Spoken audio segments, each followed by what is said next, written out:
here today.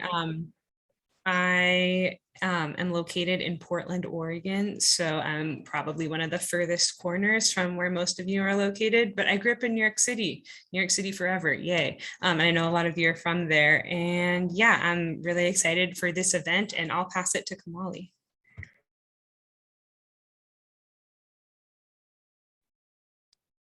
I am trying to start my video and it's not going through.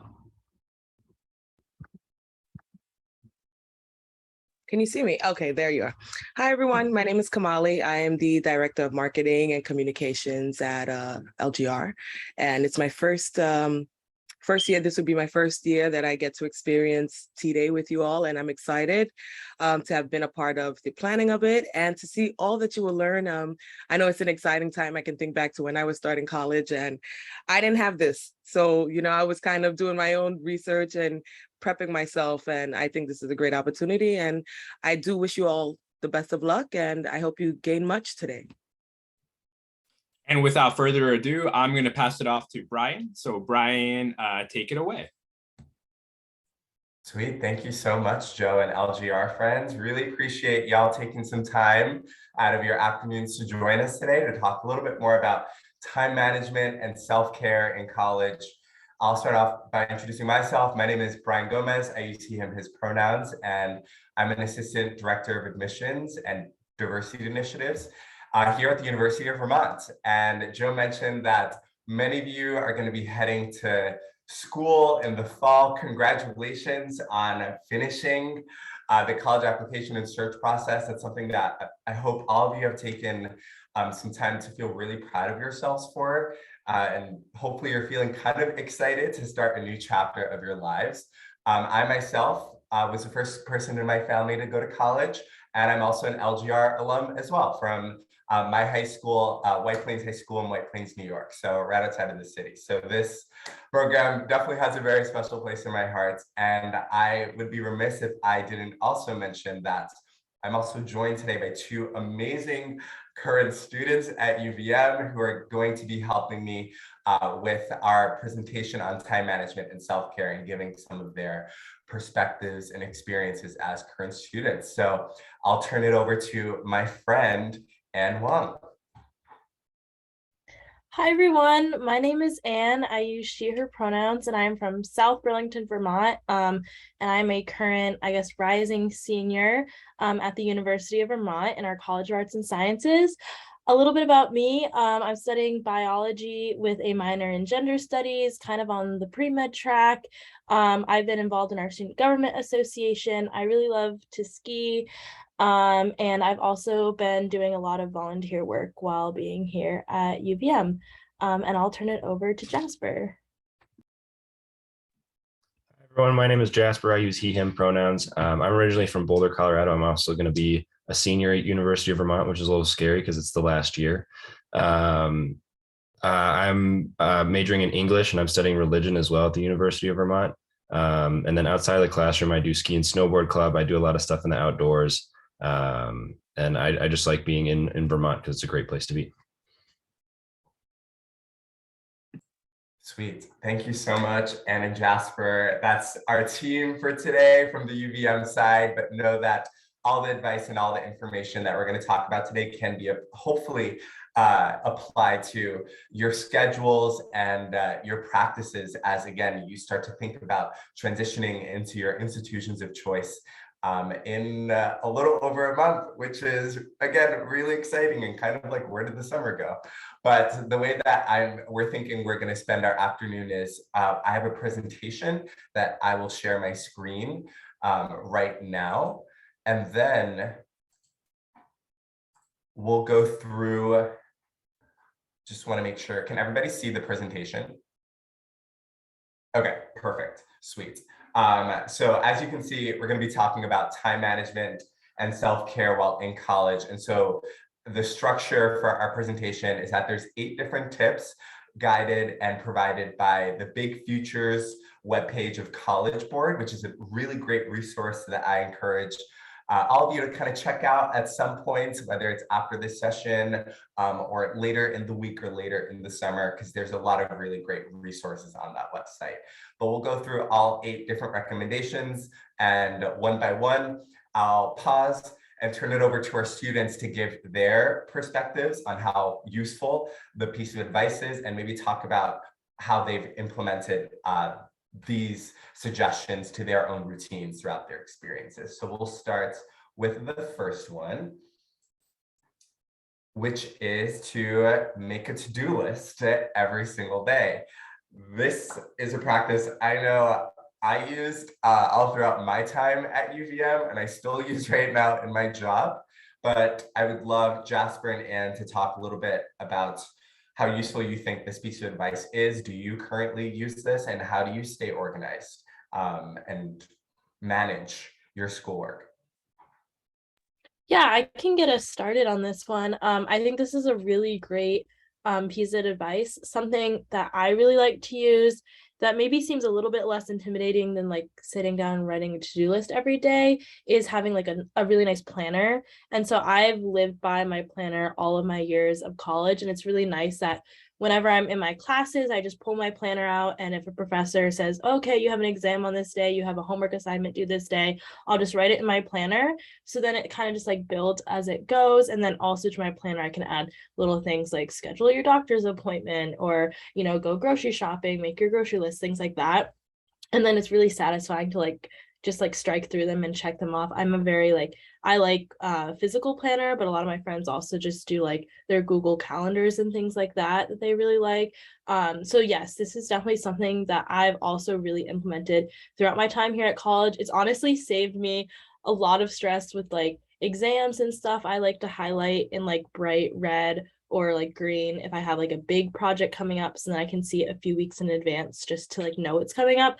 But honestly, like out of my friends, I'm a very, very heavy reliant on my planner, and it saved me a lot of stress with remembering assignments and exams and stuff. And I've definitely been the one in the class where like I was one of the only people that did the assignment because I had it already in my planner. I knew it was coming up. So definitely something that I would recommend. Jasper, not sure if you do something differently, but I'm personally a huge fan of the planner, and just to like write down kind of the assignments that you have coming up as like my version of like a to-do list. Yeah, I also think this is a great piece of advice. Remembering everything that I have to do has historically been a little bit of a struggle for me. So it's just a large source of stress. And then putting it down on a to-do list where you see everything and you know it's down there and isn't going away is something that can sort of remove that anxiety, and it helps you remember a lot of things. And there is a big satisfaction of crossing something off the list. And I have like several to-do lists where I'll print out like a monthly calendar for that month, and I can write down everything that's going on, so I have a bigger picture view. And then I'll make little lists during regular days, so then I know, you know, this smaller thing is due and I have to read this, and that kind of helps me have a bigger picture sense of what's going on, as well as what I needed to get going during the day, because if I didn't write it down, I would not do it, because it would slip my mind. I'd remember some things and not remember others. And so this is a huge tool for me that I didn't used to do, and I'm very glad that I've started doing it. Thanks so much, Anne and Jasper. The only thing I would add is this is a practice I started to get into in my senior year, when I realized I only had one more year of college left, and I still do it right now, again, as a young professional, is add things that you're looking forward to on your to-do list too. I think sometimes we get caught up in the fact that there's a lot on our plate, and certainly when you're in school, your full-time job is being a student, but it's also being a student and experiencing all the different opportunities and just experiences that await for you on campus and off campus too. So that would be my biggest suggestion, is to, in addition to the great piece of advice that Jasper and Anne provided in the examples that they gave, make sure you have at least 1 or 2 things on your to-do list that relate to self-care or go back to just you taking care of yourself. Tip number 2 is to keep your work with you. I think the biggest way that this showed up for me when I was a student was having my laptop on me. Generally, everywhere that I went. I didn't necessarily carry textbooks or most books around just because it's really heavy and we have to protect our backs. But Jasper and Anne, do you want to weigh in on how helpful this piece of advice is? Yeah, definitely. I think that this is a really great tip. I really personally like to have the separation between my like residential hall where I was living and sleeping and like where I was doing the majority of my work. So like I didn't want, because like living in like a dorm with a roommate and like a desk in your room and something was like something new that like I hadn't really experienced before, and I really wanted to try to separate my room of as being like my relaxation space. And then obviously I still study there sometimes, and especially with COVID and online classes, I did my classes in my rooms a lot, but for the most part I like to go to like a study room or the library or something. And so I think this is a really, really great tip, because usually like I would like leave my like dorm for the day or my residential hall for the day and be like, okay, I'm going to come back like at the end of the day. So it was really nice to, when I was going to the library or like my classes and stuff, to just always have just like a few extra notebooks for studying. And like Brian said, laptop obviously was always really helpful. Most of my work is like on my computer anyways. So I think this is a really, really awesome tip, that like just to keep your work with you when you're leaving your room for the day or whatever area you're in, because you don't know, like a class might get canceled, you might have a little bit more time here and there. And I found that was really nice to have like this separation of physical space. So just remembering to like bring my stuff with me and then not have to like walk all the way back to my room to like grab a notebook that I'd forgotten. I usually was a little bit overpacked a little bit more to like go out during the day just to make sure I had everything that I needed. But Jasper, yeah, I'll hand it off to you. Yeah, I like, I mean, having your laptop with you and then just like a planner or a small notebook is always something that I have with me. Because there's always something you can do there. You get an email that you weren't expecting and you send that back. And it's always, for me, it's always better to do an email on a computer versus a phone and things like that. But I kind of half do this. Like I'll plan out what I need to do during the day and then I'll take that stuff. Because if I bring everything, my bag will be too heavy, but I also start to feel overwhelmed by the number of things I could choose to do. So if I have like 4 things that I know I need to get done that day, I'll bring that stuff, I'll bring that book and that notebook. And then I know sometimes it's comforting to know that that's all I can do if I have some extra time, because then I don't feel like I'm getting buried by the amount of work that I, could be doing. But I do think it's always a good idea to have certain things with you at all times, because there's always something that you could use them for. Sweet. Thanks so much, Anne and Jasper. And I think what I heard from both of you is that there are essentials that you have, and that there are staples that you all students will self-select as to what those are. It seems like laptop, we all carry our laptops, we have our planners, and we have something to work with, if we have the free time to dig in and bang out some extra work. So you'll find what your essentials are when you get into your routine of being in school and going from classes and really getting into your daily lives as students. Tip number 3 is don't be afraid to say no. I personally think that this is a great piece of advice. Students know that, college is a wonderful experience, again, to really tap into your academic interests, but also tap into your own personal interests, meet incredible people, and take advantage of just developing yourself, as a future person and community member. And it's likely that your schedule will be full with classes, with clubs. Maybe some of you might get a job your first semester or first year. Maybe, there will likely be opportunities, for you to make connections on and off campus.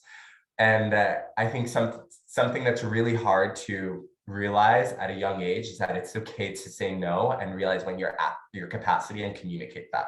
So students, if you ever find yourself maybe a little overwhelmed or at that capacity, it's okay to communicate that to the people that you trust and people that you love, and let them know that you need to make space for yourself. And then Jasper, how has this showed up for you as you've had 3 years under your belt as college students under this point?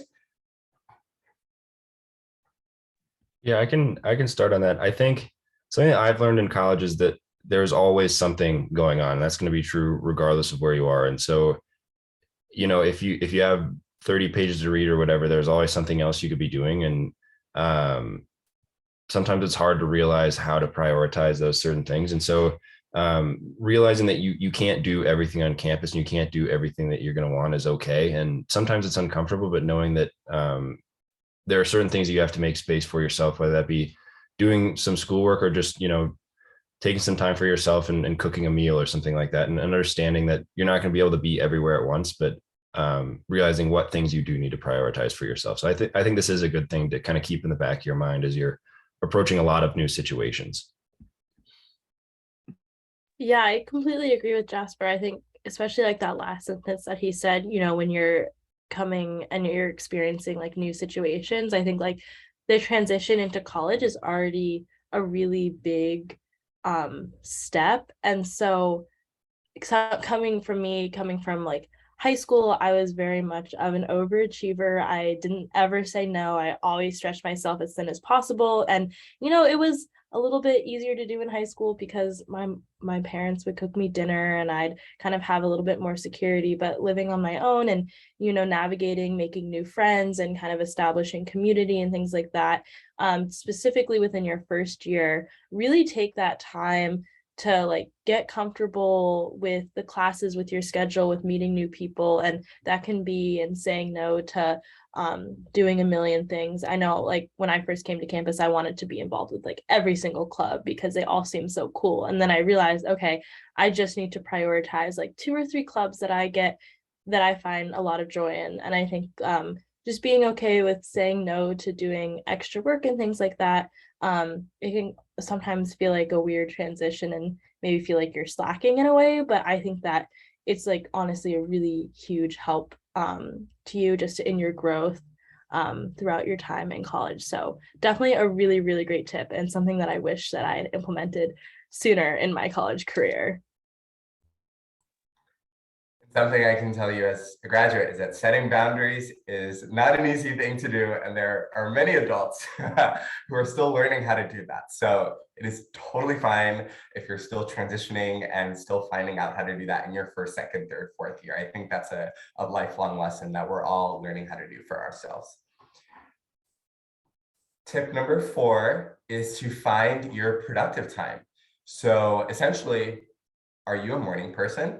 Are you somebody who likes to do their work later? And I think the biggest way that this might show up is scheduling classes. I remember at UVM, all of my classes were 8:30 classes in the morning as early as possible. And as soon as I became a junior and senior, I knew I didn't want to have classes Mondays and Fridays. So I scheduled all of my classes Tuesday, Wednesday, Thursday. So that way I had those 2 days as buffer days to study and get work done. Jasper and Anne, you want to talk a little bit about how important finding your productive time is and how this impacts your ability to get work done and be present? Yeah, this has been a huge part of my development as a student and just someone who is moving into a professional world. I'm a huge morning person. And I don't think I was honest with myself about that. And that made things very hard because I would decide that I was going to stay up late and try to do things. And my brain just didn't function in a way that was productive. So it's much easier for me to go to bed at 10 or 9:30 and then get up at 6 and do it. And sometimes it's not as pleasant, but something that I had stared at for an hour and a half and gotten nowhere would click in 5 minutes in the morning. And it took me a while to figure that out. But once I did, I realized that that's something I need to lean into. And that's just how my body and my brain works. And as you go through college, I mean, I'm a senior and I'm just starting to figure this out. So as you go through college, you'll realize that there are certain times that you're good at some things and other times that you're good at others. So I'm very good at like writing things or thinking about things critically that are hard early in the morning. But then if I need to, watch something or think about a video and just take notes, that's something I can do at night. So as you go through your classes, thinking purposefully about what you're good at certain times is very helpful because then you can prioritize what you're doing at certain times and make things easier on yourself. Yeah, I think that is such a great piece of advice and something that going to senior year, we're all still learning about ourselves.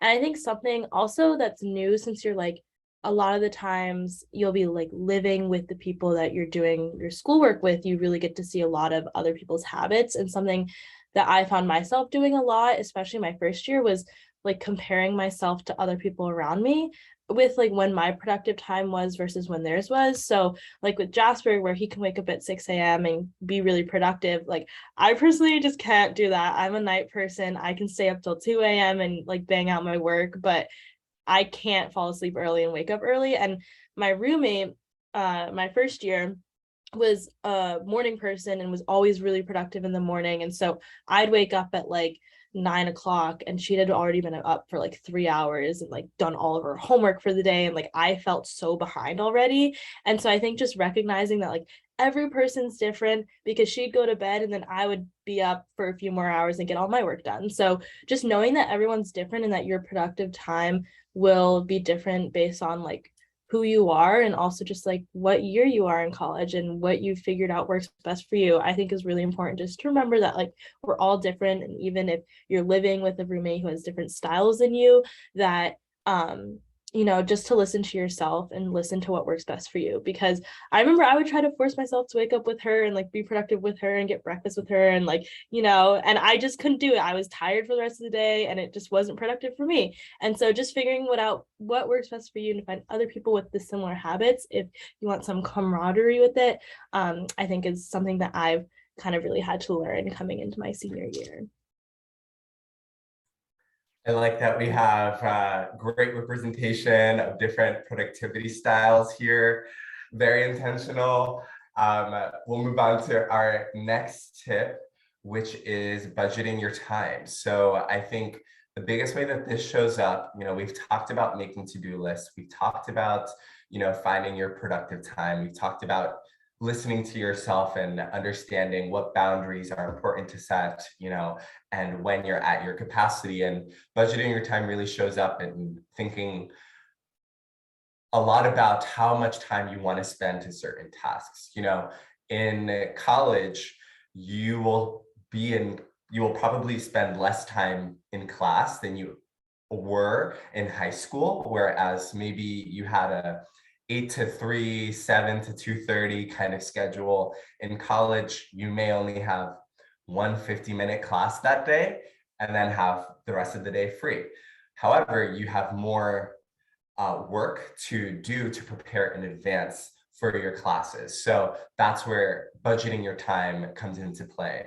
And so, and Jasper, do you want to talk about how that has showed up for you in determining, the right amount of time for different assignments for your own personal and social lives, and just how kind of you budget your time and how important that is for you? Yeah, I think budgeting your time is so important, especially, balancing, work and life and school and social life and meeting new people. I think that was definitely a skill that I've worked on. And honestly, I'm still working on, like, it's the summer, I'm not taking classes, but I'm doing research and studying for exams and like the MCATs. And so it's interesting trying to budget my time while it's summertime. So it's definitely still a skill that I'm constantly working on. But I think it's something that's worked really well for me is to set aside just like blocked amount of times throughout my schedule that I'll just spend like in the library working on assignments or things like that I just like always have in my schedule, because I'm the type of person where I can get very sidetracked and like I have this other thing to do. This isn't super important to do right now, so like I'll do it later. But I think just having set times that I treat almost like class blocks, but where I'm just doing work instead, is something that works really well for me in terms of budgeting my time. And also just remember that in your budgeting your time, to also budget in, time to go to the dining hall, time to hang out with friends, to go on a hike on the weekend or go downtown Burlington. And so I think remembering that budgeting your time is not only budgeting in when to do your homework and when to study for exams, but also when to be able to have that social time is really important, and having that balance, especially in your first year, because it can be overwhelming. And I think just finding those things that work best for you is something that will just come with time. obviously. Yeah. Yeah, I think everything Ann said is very smart. And I'm someone who's budgeting my time is something that's harder for me than it is for a lot of other people, and I'm still getting better at it. And I heard Ann say that as well. She's likely very much better at managing her time than I am. But understanding that it's not always going to work perfectly is okay too. Like realizing that sometimes things are going to take longer than you think, and sometimes it's going to be faster is okay. And sort of stepping back and realizing that that's all right. But I think some of the things that Ann said that were really important are like you can put a class block in your calendar for doing homework, and that's huge because those days where if you have one class per day, those days can be your best friend or your worst enemy, because you can get everything done because you have a ton of time, or you feel like you've got a ton of time, you sleep till 11:30 and then you have lunch, and then all of a sudden it's 5 o'clock and you've done nothing. And I think that having those blocks in there can be very helpful to remind you that that's something you need to do. I also think routine is important. So if you get up at the same time every day, and if you go and then work on something, then it can help your body remember that that's something you have to do. And something that's been helpful for me is keeping my phone away from me, and then having I bought a physical like kitchen timer, and then I just set that for half an hour to do something. And that keeps my phone away from me. So if it buzzes, I'm not like trying to see what happened on my phone. And I just know that, I have half an hour that I'm working, and then I can take a 5-minute break and get a snack or something. And that's something that has helped me working on budgeting my time. I think those both perspectives are extremely sound and a big piece of advice, and I think a lot of this is understanding yourself and understanding what works best for you. My best friend at UVM, he would be able to wake up early and spend an entire day, 8 hours, just studying or dedicated to just one focus, academic subject, whatever it be. I'm the kind of person, and I think Jasper gave this example, where I work best in 30-minute blocks, dedicating my time to something for 30 minutes. And then I need some time to stretch, get up, hydrate, eat something, and then get back to it. So part of budgeting your time is also being realistic with, again, what your capacities are and what will maximize, the time that you're budgeting and your abilities too. Our next tip is don't be afraid to change up your work environment. I know for me, when I was an undergrad, whenever I was lacking a little bit of inspiration, I would think to myself I would think about maybe a new place to work or a new place to study. For me, I'm the kind of person that needs to be around other people or noise to actually work the best. So at UVM, for example, we have a library that has different floors that change in terms of sound and volume. The first floor is the talking floor, and personally was my favorite floor, but for a lot of people, the third floor, which is the absolute silent floor, is their most favorable option. I think by changing up your work environment, it also shows you, new favorite spots on campus. Part of going to school is also immersing yourself in the location that school is in. So it might lead you to your next favorite coffee shop or lunch spot. Ann and Jasper, do you change up your work environments often? And what do you think of this piece of advice? I think this is a really awesome piece of advice. I definitely try to do that as much as possible. Something that I found that really helps me find new places on campus to study and kind of helps me change it up is like by finding someone like one of my friends to study with, and they bring me to their favorite study spot, and then I bring them to my favorite study spot, because I think a lot of times I just like have the same 2 desks that I sit at. I think even changing like which desk you sit at in the library too. Like sometimes I'm like, oh gosh, I remember that desk. That's where I was studying for my chem final. Like I don't want to get sit there again, like bad memories. So I think also just changing like where you are in the library physically, even if it's on the same floor, just changing up what desk you're at and stuff.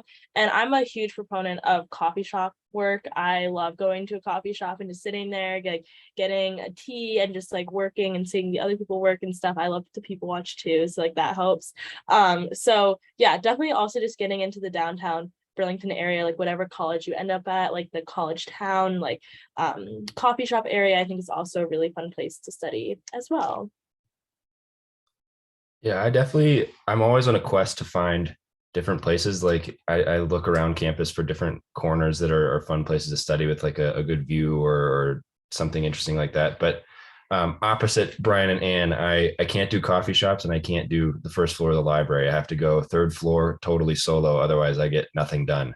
And it took me a little bit to figure that out about myself, because I would try to sit down and work with my friends and they'd get everything done. And I'd go home and realize I sat there for 2 hours and didn't do anything except for talk.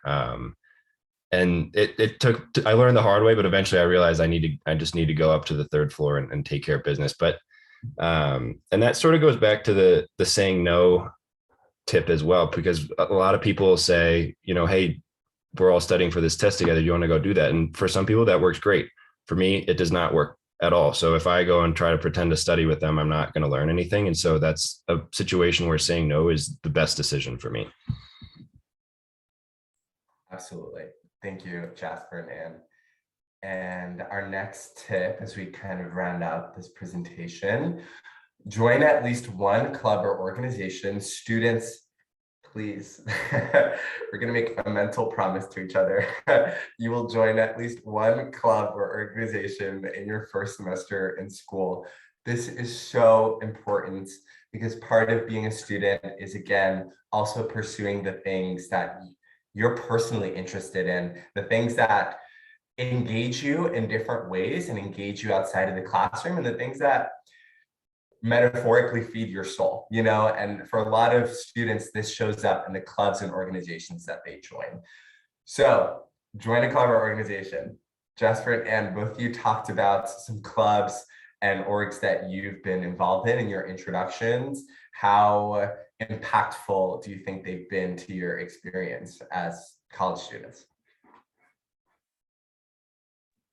For me, they've been hugely impactful. And I would say the at least one is the bare minimum. Join a ton. And like I joined a ton at the beginning of my UVM experience, but I don't go to all of them. And so understanding that, you know, if you join 5, you don't have to go to 5 every time. You can kind of realize if one club works for you, that's great. But finding a club and organization is a huge part of finding, you know, a social network and meeting new people and realizing that there's a lot of new things to try out there. And so whatever university or college that you end up at, there's going to be a lot of different clubs, and there's going to be a lot of clubs for things you've never really heard of. And those are the most exciting ones because it helps expand your horizons, and it can help you meet new people who will help be sort of a backbone for your college experience. Yeah, I completely agree with Jasper and Brian. I think the two areas where I found like the most community at UVM has been in the clubs and organizations that I've been in, and like where I've been living and my roommates and hallmates and things like that. And I think like the clubs and orgs that you join, most universities, if not all of them, will have some sort of like activities fest or online portal of all the clubs that they have on campus. And I really just encourage you to like look at them, get familiar with them. I was actually the chair of the club affairs committee through student government for 3 years while at UVM, and it was so fun learning about like the new clubs that people are starting and just like the different orgs that we have on campus. And I'd also encourage you, I think Jasper also said this, like join some clubs that like you've never heard of, or things that maybe you didn't know existed until college, because like I had never done like student council in high school. I honestly thought that I would hate it. I was like, I'm not one of those student council kids. And then I joined student government and I loved it. And it's where I met a lot of my best friends, and a lot of community and opportunities opened to me through that in other ways. So I think just like really stretching yourself and going outside of your comfort zone. Obviously, I also am involved in clubs with things that I'm comfortable with and really loved from high school, but I think dipping your toes in new water, I mean, college is a perfect time to do that. So I definitely recommend also just trying new clubs and seeing if you like it or not, because there's also no strings attached. If you don't like it, you can just not go again, and it's not a big deal. So definitely recommend. Beautifully said, both of you. And our last tip, one of the most important, stay hydrated and get a good night's sleep. We are all in mostly similar age groups, and that means that we should all be getting 7 to 8 hours of sleep a night. 7 to 8 hours of sleep a night. It's a really hard goal that a lot of people don't meet, but it is so important, and it impacts your health, your mental acuity, the way that you interact with others. It impacts the way that we just show up on a daily basis. And especially now in the summer, it's so important to stay hydrated. And it's almost even harder, I feel like, to stay hydrated when you have a busy schedule in college and you're going from classes to clubs, again to work, back to your dorm, to the dining hall. So important. Jasper, and anything you both want to add about staying hydrated and getting the appropriate rest? Yeah, I think it seems like it's like, oh yeah, I'll stay hydrated and get enough rest, but it's something that takes more work than you might think, and it is important. Especially like depending on your campus, you'll also probably end up doing more walking than you expect. So having a lot of water is good. Because I, for one, was sort of shocked at how much walking I ended up doing my first couple of years on campus. And now I sort of realize it, but making sure like you're taking care of your body, and that is important, and it sort of might be unexpected. And then the sleep thing is pretty huge. You're not always going to achieve it, and that's okay, but shooting for that 8 hours is really something that's going to help you be successful. Because if you're not sleeping, you're going to be crabby. You're not going to do as good of work as you're capable of, and it'll help you reset on a lot of things. Yeah, I completely agree. I think getting a good water bottle, if you want like a graduation gift of like a nice water bottle, definitely I'd recommend.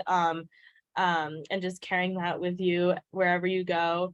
And then also, yeah, getting the sleep. But I think this ties back to a lot of what we've said, is just being able to like get into a routine that works well for you. So for me, that might be going to bed later, but then waking up later. And so I choose my classes with a later start time, versus if Jasper knows that he is really productive in the morning, maybe he has more morning classes. So I think just like figuring out how to maximize your sleep also, and just you might not always get it right, but I think that's like the beauty of it, is that like you're learning this process of this new stage in life. I think it's so exciting. So yeah, I think all of these tips were really helpful, and definitely would recommend. I wish I kind of had sat down and thought about these before I came to college. So definitely would recommend all of these.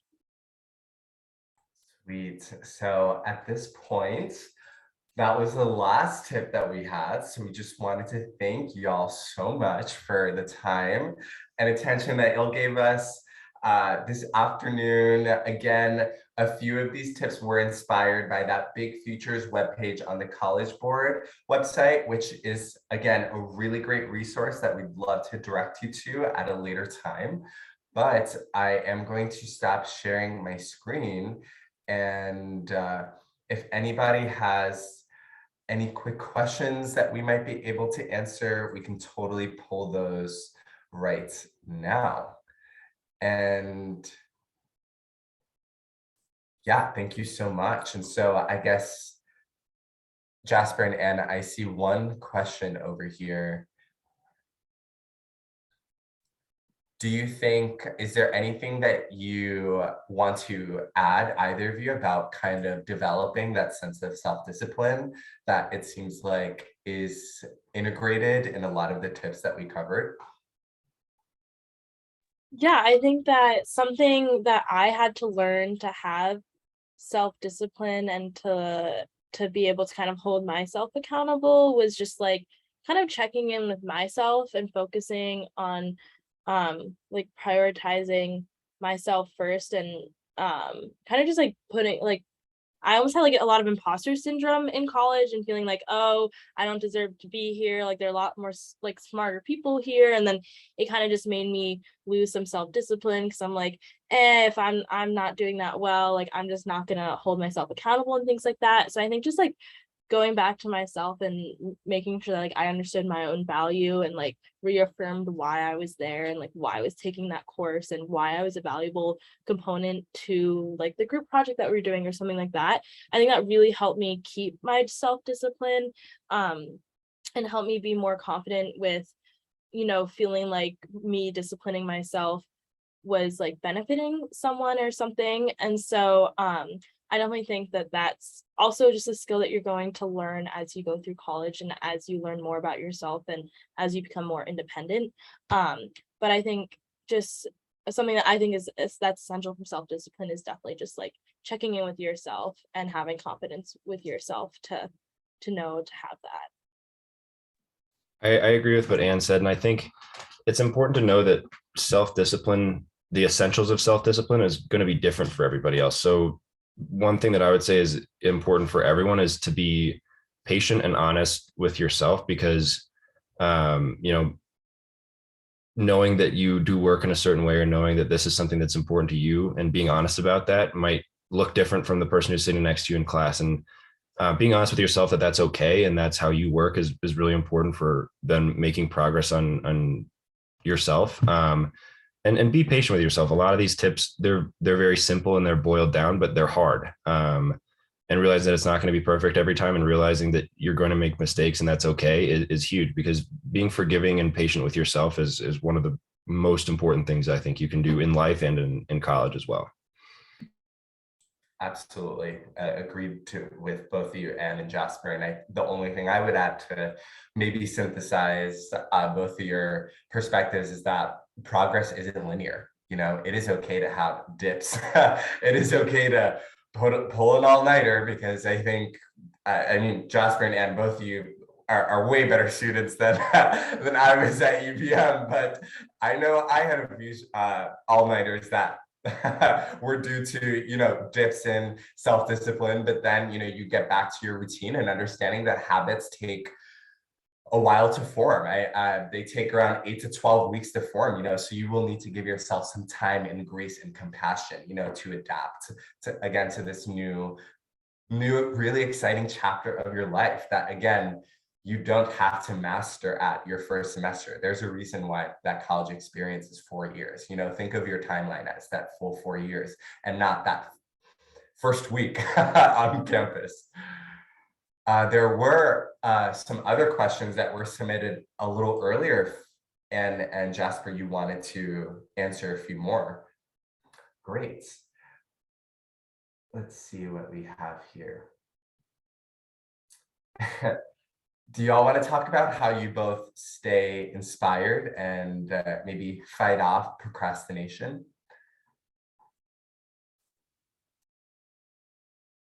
I'm a huge procrastinator. And so the time I mentioned earlier that I use a timer for my work, that's very important to me, because having that start to tick down sort of forces me to do it. I'm not someone who can, you know, work for, like Brian was saying, his roommate, his first year worked for 8 hours straight on one thing. That's never going to work for me.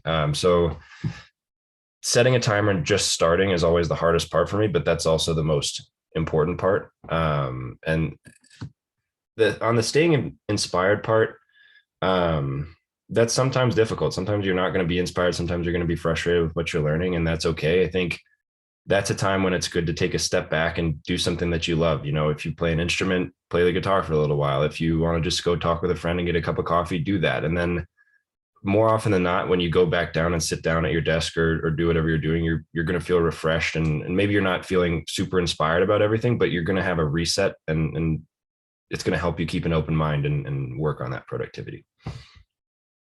Yeah, I agree with Jasper. I'm a huge fan of increment working, and there's actually some fun timers that you can like Google on the internet that are like 30-minute increments, and then have like a fun little like relaxing buzzer that goes off, and then you can do like a 5-minute break and then go back to it. So when, especially during heavy studying times like midterms and things like that, increment studying was really helpful for me.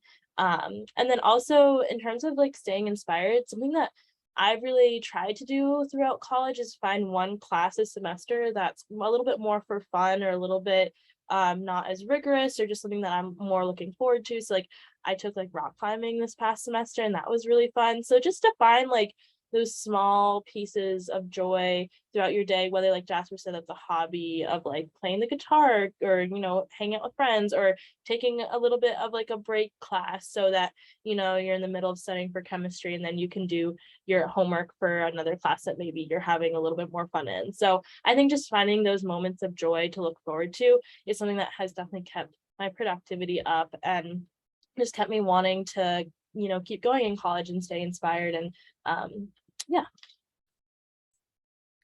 The only thing I would add, you know, in terms of inspiration, I personally love this question. So whoever asks this, we are like the same person, because I think it's so important to always think about different sources of inspiration. But I think a lot of the times the people that you surround yourself with are inspiring. And I think no matter where you go, you're probably going to meet other people who are really passionate either about what they're studying, what they're involved in, how they're engaged on campus, and essentially the different stories and identities that they're bringing to your university and the community. So I think you'll find inspiration from the people, you know, that you get to have this experience with, but also I think goal setting can be a really inspiring exercise too. And one of the things that I did every semester was writing down not only what my academic goals were individually for my classes, but also what my personal goals were and how I wanted to grow and maybe step out of my comfort zone or get really good at something, you know? And so I would encourage everybody here, you know, start off your semester, you know, with those small goals, but also the big ones, you know, that might be 4-year goals, and check in on them, you know, because it's really exciting and I think inspiring to not only check off and complete goals, but start to think about the different ways that you continue to grow and develop yourself and think about those other challenging goals that you want to incorporate down the line. Let's see, one more question. I think I saw one right over here. And Jasper, do you want to talk a little bit about, you know, we did talk about how useful it can be to, you know, when to say no, when to create boundaries.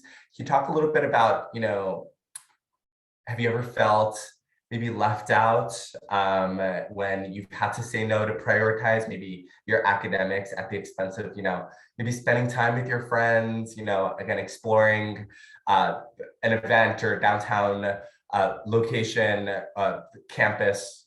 How did you maybe feel or deal with those feelings, and how do you, I guess, find that balance that we've all talked about throughout this presentation? I think that's sort of a big question all throughout college. So it doesn't have a super easy answer, because finding that balance is something that people work for their entire college career, their entire professional career, and not everybody gets it right, and you're not going to get it right every time, and that's okay. I think for me, something that I do, because I sometimes I'll tend to say no too much and do too much work, and then I feel that exact same way, and it's not fun. I think really focusing on yourself and realizing what makes you happy is important in those situations. Because if you're, and this is maybe bad advice in terms of going straight into college and having a bunch of homework, but sometimes, you know, I'll get an assignment of, you know, 45 pages that I have to read that night of a book that I am having a very hard time understanding. And the text just seems like it's impossible to read, and it's frustrating. And I've been doing it for 2 hours and I've read 8 pages. And for me, sometimes that's a point where, you know, if my friends are off doing something else and I know that I'm not going to be productive in that, I'll put the book down. And that's maybe not the best academic decision in that moment, but that can help you reset a little bit and realize that you're prioritizing being happy with your friends at that moment. And then you can go and ask your professor about it the next day because it was hard. And having dialogues with faculty about those kinds of things are important because they can help you learn what you maybe missed. But it also can help you sort of realize what's important to you as you're going through prioritizing things. It's funny because I'm like the exact opposite to Jasper, where I'm usually like, oh, I can do my work later. And I say yes to like every single social like opportunity there is, especially in high school. Like I feel like I didn't like find my people, and now in college I like have really, really close friends. So anytime someone wants to do something, like I always want to do it because I'm like, what if I don't have another opportunity to hang out? And so I've especially had this I'm still like going through it right now, like this summer, because it's summertime, people want to hang out and stuff. And I think just realizing that like everyone has to say no at some point. Not everyone's going to be able to hang out all the time. There are going to be, when I'm able to hang out, there are some of my best friends that can't hang out. And then when I can't hang out and everyone else is hanging out, there's other people that also can't hang out with me. So I think just realizing that you're not the only one who's saying no. Other people are also saying no. Other people are also working, doing homework and things like that. I think just like realizing that, and then maybe just like also finding other times to, maybe you ask a friend who is also doing work and like go to a coffee shop with them. So you're being productive together, but maybe you're not necessarily like hanging out, or you're just like doing work together, or you have a lunch break, throughout like your day with a friend or something like that. I think are good ways to get like little bits of time with other friends as well. So it's definitely something that I am still working on, and still it's a really big struggle for me. But I think just finding those small moments of connection with other people, especially if you're someone who tends to say yes more than no, is something that's worked for me. Is like planning like a movie night after I finish all my homework, or a lunch break or something like that is something that's worked for me, especially this summer. I have a feeling a fellow extroverted, maybe extroverted skewing friend asked this question, and we were both very similar in college. And for our friend who asked this question, I would only add to both Anne and Jasper's responses and say that there's a difference between being alone and feeling lonely. And very rarely in college, I can only speak from my experience, that I ever feel lonely, because there were always people around me who, again, were very excited to engage and do things together. But even, if you are extroverted or introverted, there is sometimes being by yourself, being alone, saying no, putting those boundaries up is very refreshing and very restorative and very necessary. So know that those are two different things, where one is very healthy, and totally appropriate to draw that line for sure. And so totally want to be sensitive of your time. Thank you so much again for your attention, Jasper and Anne. Thank you so much for sharing your perspectives. And at this point, I will turn it over to my friend Joe to wrap up the rest of our program. Thank you so much, Brian, Jasper, and Anne. We really appreciate your time speaking with everyone. I mean, if we were kind of in a auditorium, this is the part where we would clap hands for, your time. But, in a virtual setting, please, our students, feel free to use emojis or type in the chat to thank them for spending their afternoon speaking with us about time management. Remember, as a reminder to students, especially since I know some of you are, thinking about the incentive raffles we're offering today, please make sure to fill out, like Lauren has asked, to fill out the survey if you have not, so that we can get your feedback about today's first presentation. We are going to begin our second presentation in just a few moments. But if you need to take a quick breather, rest those, stand up, shake it out, stretch a little bit, because we've been sitting for a little bit, feel free to. We are going to momentarily begin our next presentation, which is going to be our student panel. And I'm going to kind of put Nava a little on the spot. Well, not really on the spot, because she's my co-host. She's one of my co-hosts today, but she will kind of go a little into depth about what we are about to go next. And as a reminder, you don't need to leave this Zoom session. We're keeping the same Zoom link, so just got to stay on, because we're just going to transition right into the next topic. But again, thank you so much to our folks from UVM, Brian, Jasper, Anne, and I saw Chris here a little earlier. I still see him. I see his little Zoom screen.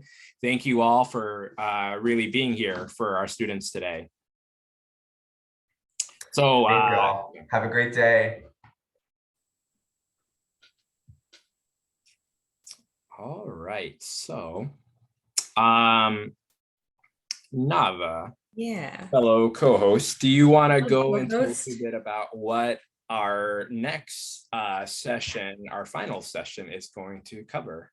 I would love to. Thank you, Joe. So for our next session, we have a few Let's Get Ready students and coaches who are kind of like college veterans, similar to the students in our last panel. And they specifically, but these people are specifically either former Let's Get Ready students or current Let's Get Ready students or work at Let's Get Ready. So we have a list of questions that we compiled for them, talking about just their experience in college in general, how they adjusted to college, when they reflect on their time as they were starting college, what they've learned. And so we are going to go through a list of several questions, anywhere from between 5 and 10, depending on time.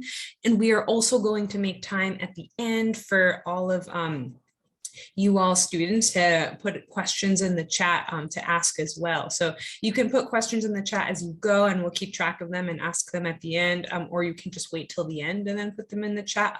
You can send them so everyone can see them, or you can direct message them to me or Joe, either is fine. But yeah, so we're gonna get started with that.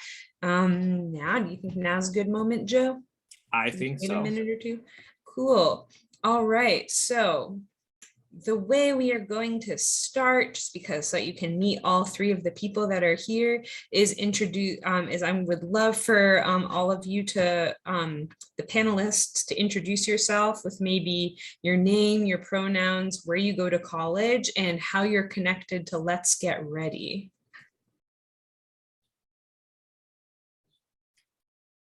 And Start.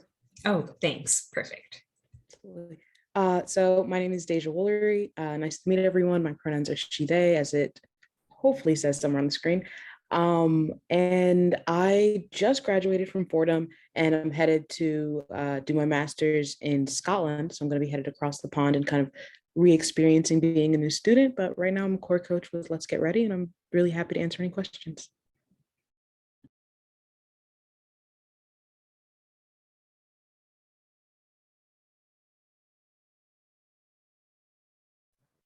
Thank you so much, Deja.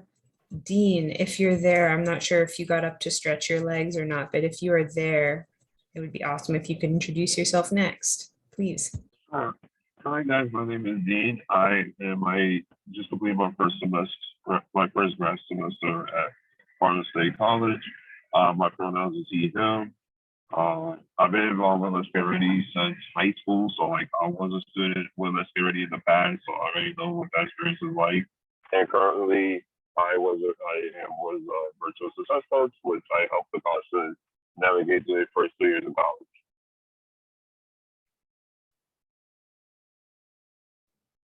college. Awesome. Thank you. Nice. Awesome to have you both here today. I did not see Elliot in the and the list of people that are currently logged on, but I might have just not checked thoroughly enough. So maybe I'll pause for 5 seconds in case Elliot is here, but under a different username, and then otherwise we can just get started.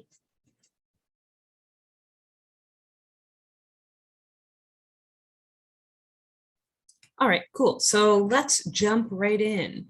So my first question for both of you is, I'm curious if you could tell me what is something about, or tell us all, what is something about your college experience that surprised you? Something you didn't expect that was true over the last 4 years?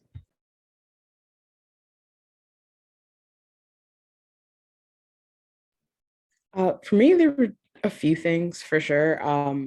Going in, I was one of those people who's like very sure about what major and what program I wanted to do. And I did end up sticking with it throughout. But like the actual career I wanted out of that changed so much because just like talking to professors in whatever your department is, you're going to meet people who've done all sorts of different things. And it can really just kind of like change your perception of like, okay, I know I'm passionate about this, but is this really how I want to apply it?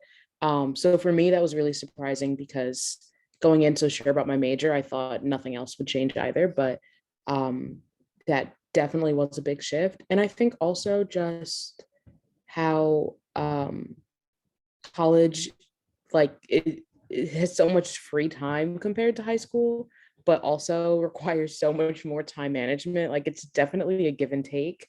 And I used to be really, really bad at time management and like not procrastinating and stuff. So having like as much freedom was an adjustment just in that sense. But I think once I caught stride, I found it like way, not to say college is like always easier or harder than high school. They're different phases of life. They just offer different things.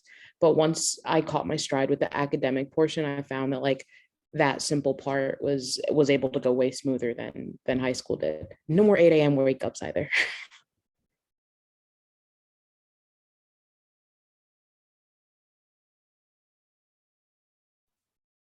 That totally makes sense. And I relate to that as well. Dean, do you have anything that you would add to that? What was something that surprised you about college? I'll say definitely like adjusting to the new environment. Um, definitely I'll say adjusting to the new environment because I was like a city student where I used to be like going to school from like 8 to 3:30. And then like for instance, I know like somebody mentioned earlier in the panel, well, early in the like in the early presentation that the classes are pretty much like is sorted out throughout the day. So like that was something that I had to adjust because I was like, oh, like I had so much free time. So I was just trying to navigate like what to do in my free time.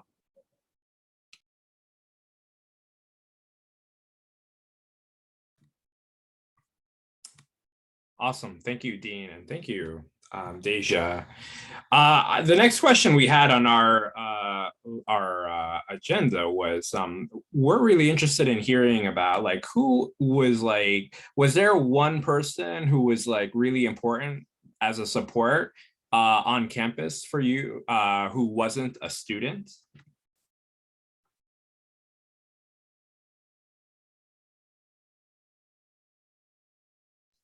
I'll go first. So like I mentioned I was involved with Let's Get Ready since high school. So like I was in the SCT prep program where I developed like a close bond and relationship with one of my site directors. And pretty much before the moving day and then like throughout my first year, I pretty much was keep texting them like, hey, like I need help, like figure out what supplies I need to get for my dorms, or like, hey, like do you recommend that what classes should I take? Should I take classes at this time or this time? And pretty much like he always definitely be a phone call away and be able to answer my questions. So like I would say my past site director was the one who helped me out. For me personally, I feel like I would say two people.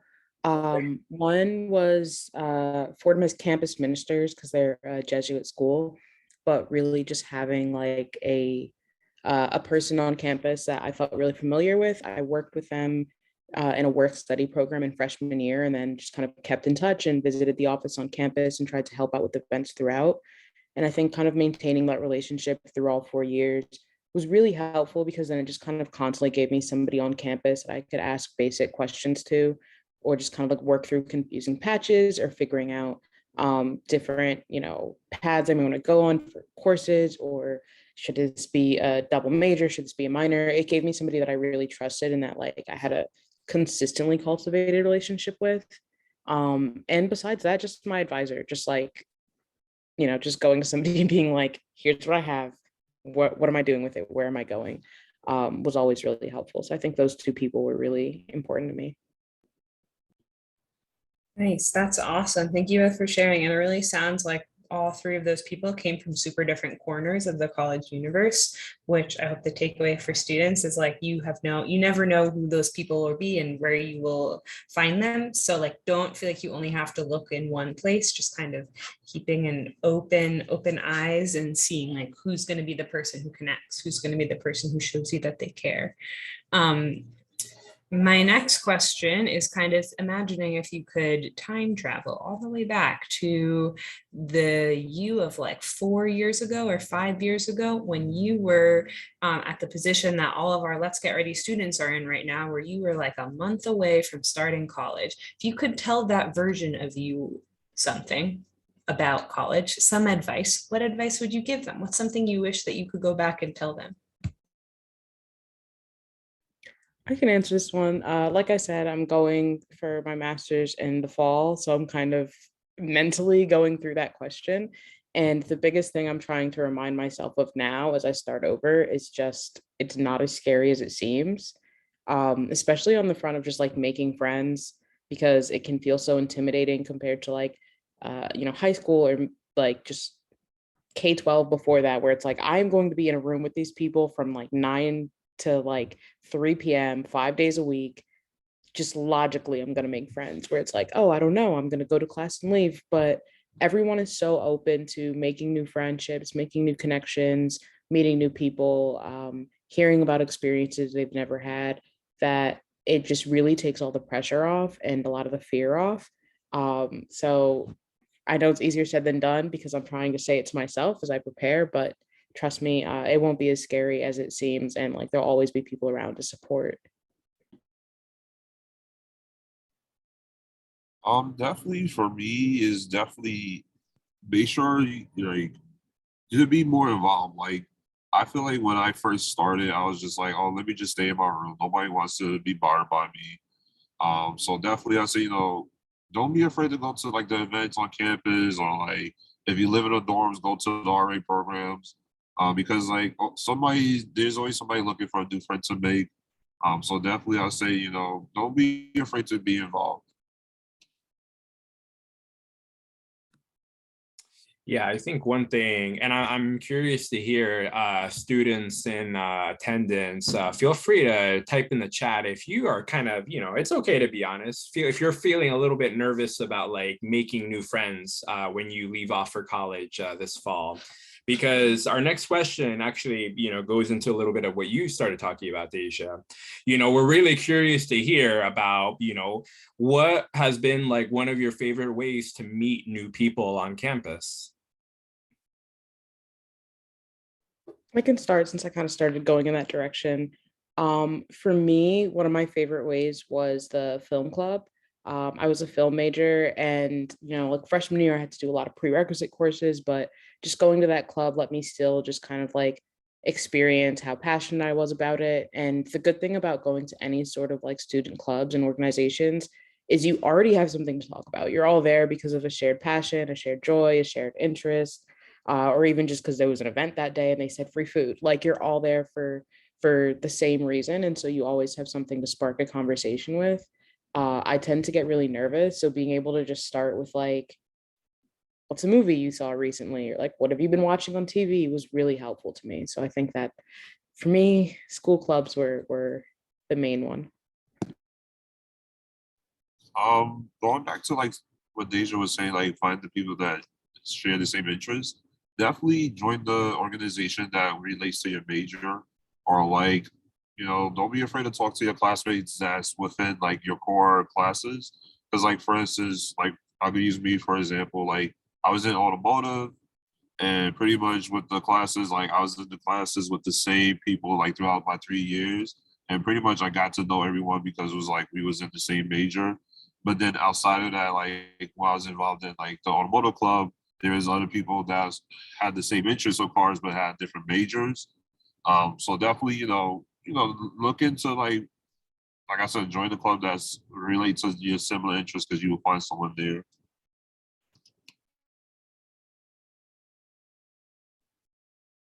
Those are both pieces of great advice. Like the common theme was like stuff where there's a time commitment, so that you're like finding that you're there for the same reasons all the time. That's also been a big piece of advice I've gotten just as like an adult in the world, is like find things that are like a big time commitment, so that you're like constantly like stuck in the same place as these people, and choosing to is a great way to just like build up that connection and that trust. Nice. And the next question is thinking back to that summer before college, and kind of combining like, there are things that feel kind of scary when you're going in. What was something that you felt really worried about before you started college? What's a thing that felt daunting to you? And how did that topic, that experience turn out once it was actually happening and once you were in college?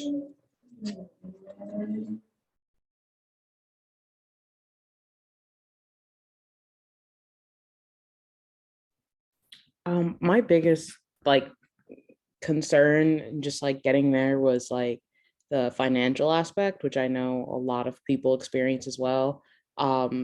My like family just wasn't in the greatest place to be able to provide. But what I did find was that with every kind of year, I knew about more resources and more like ways to plan ahead and more options that I had. And so every year it got a little bit easier, not because like we suddenly won the lotto, but because I was like, you know what, now is the time of year when I should be applying for scholarships so that I could get them for next year. And, you know, if I really want this scholarship, I know that I should probably start working on my essay early so that I can send it in. And to plug Let's Get Ready, these are all things you can talk to your coach about and get an idea of that as well. But over time, learning that and getting really good at knowing what I need to be doing when was a huge help. But you know, you definitely just have to be really aware of your resources and what's around you. I agree because like that was one of my main concerns is because like you're not gonna get like your parents are not gonna be there to help you when it comes to the financial aspect.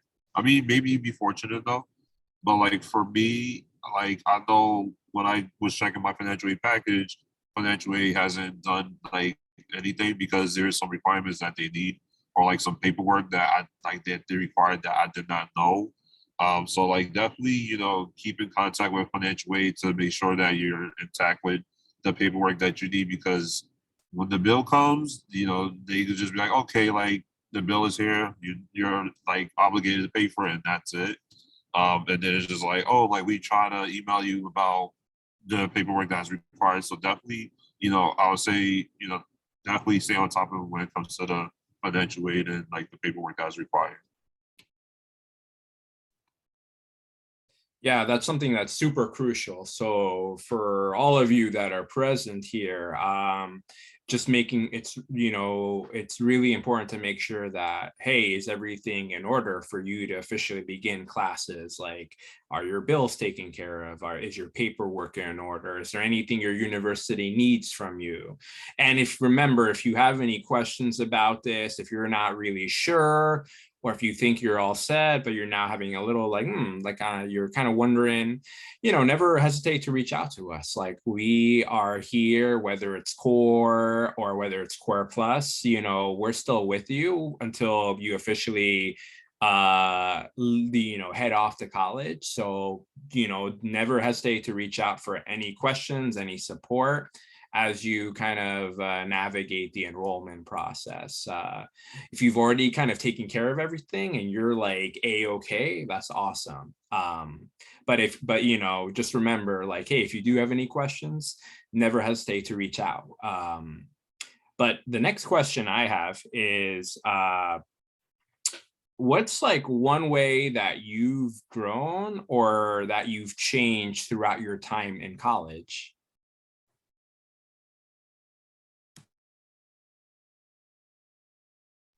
I started. So like for me, like when I started college, I was more like nervous, but I will say I was antisocial. Like I was like, I don't really want to make friends. I'm just here to get my degree and that's it. Like that was my kind of mentality my first semester freshman year. But as time went by, I'm just like, you know, I need to make friends. I need to get to know people because you never know who you would be. Like the next person could be your, you know, your best man at a wedding, or like, you know, they could be the officer that you might need or one day. So it's like, I was like, after my first semester, like I was more open, more involved, and like getting to know people, having conversations, and like kind of getting to know people based on like the floor I lived on, and that's about it.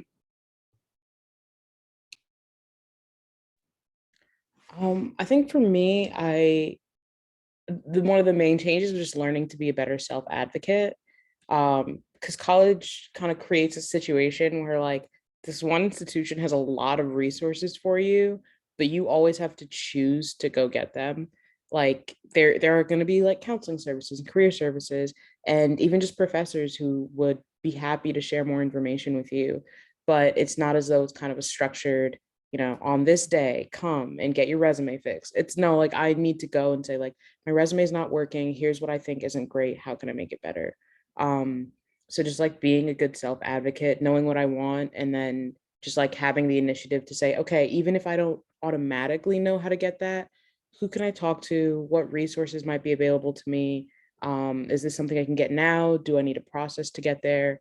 I think that's something that I've definitely gotten better at, because at first, kind of similar to Dean, of like, in the beginning, I wasn't necessarily like doing everything in the best way for me. I was very much just kind of letting opportunities pass by because I didn't take the initiative.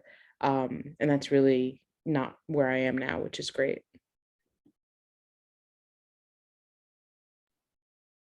That's awesome, and that makes a lot of sense. And this next question is kind of similar to that, in that it's like also reflecting on like change, but this one is kind of another time travel question, which is that if you could do your first year of college again, maybe using some of what you learned from the ways that you've grown or changed, or maybe not, what would you do differently if you could get a redo?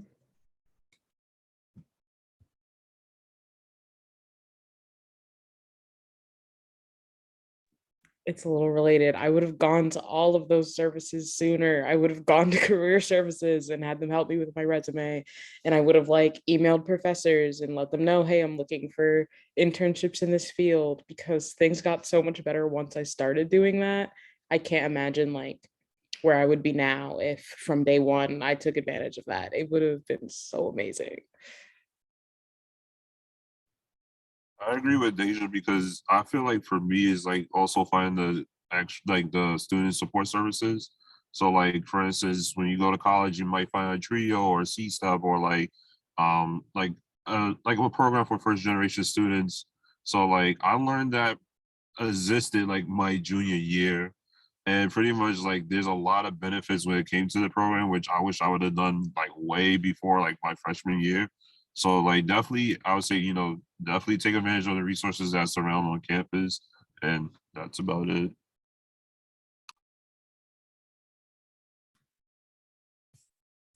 Thank you both for sharing about that. I know for me personally, like one thing I wish I would have redone was like I think, knowing what classes to take my freshman year, because I didn't realize you don't necessarily have to take, I mean, there are some classes that are obviously going to be required, but you can really judge for yourself how you want to go about taking those classes, because if there is a subject you're really passionate about, there's nothing that stops you from wanting to pursue it your freshman year if it's like a class that may be geared towards upperclassmen.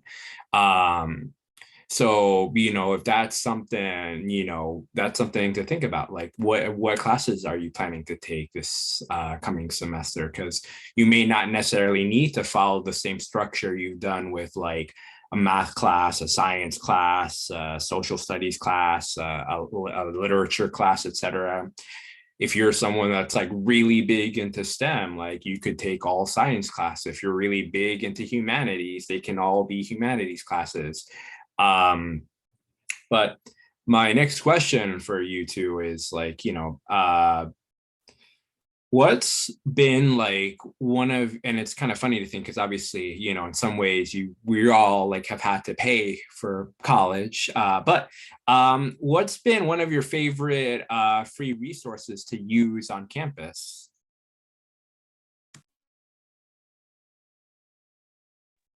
Like I mentioned before, like they're finding resources on campus. So like the student support like services.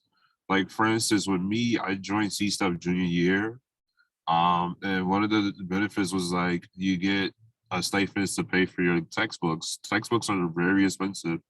So like that was one advantage. And then also like it was like several resources like pretty much like tours for grad school and finding like there was different workshops for like finding apartments and how to apply for credit or how to get the perfect credit score. I mean, you may learn that in college, but then there's other. Sorry, I'm looking at the chat that says free. Like definitely, there's a lot of resources where you could get stuff for free. So definitely, like I said, find that student support service. Like if it's like a trio or a CSEP, definitely go for it. Yeah, I like fully agree. And I'll also just add, just like by being enrolled in school, there's a lot of free stuff. You know, For me, for example, like I said, I was in film and television, and there's like software that you can get for free for a year just because you have a student email that you can't get otherwise. So also just looking out, the world is offering things. There are student discounts as well.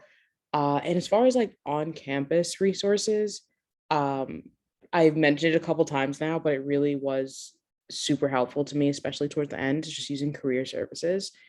It's really rare to have an opportunity to go somewhere and their only goal is to help you get a job. Their only goal is to take whatever you're able to give them for a resume and make it sound amazing and polished and like you're the best candidate. Those are really hard to find. So getting to have that on campus and go after a class, or, you know, when I'm just grabbing coffee one day, decide to chat and really talk about what I've been struggling with applications. Definitely take advantage of that. Yeah, I have to second all of, or third, I guess, all of what you both said, because those people, either their offices are really busy, in which case you want to jump on it and get an appointment too, so that you can like be in the mix. And then if you wait, you might not get one, or they're not that busy. And that means that they're kind of sitting around all day, hoping for a friend, hoping for some college students to show up. And like people are in those jobs, like at a career center or like an academic center or like the multicultural center, because they want to work with students. And if the people that I went to school with who made those people like their friends, or like made those people like their connections on campus, it really pays well in support and the help that they can give. So yeah. Our next question is another time travel question, and that is, if you were just to reflect on that summer, the summer before you started college, we've talked about what you tell yourself, we've talked about how you were feeling. How did you spend that summer? And do you feel like the way you spent that summer prepared you for school? Are there things you would have done differently? Was it awesome? And you're like, yeah, that was perfect. I think everyone should do that kind of thing the summer before they start college. What was that summer like for you?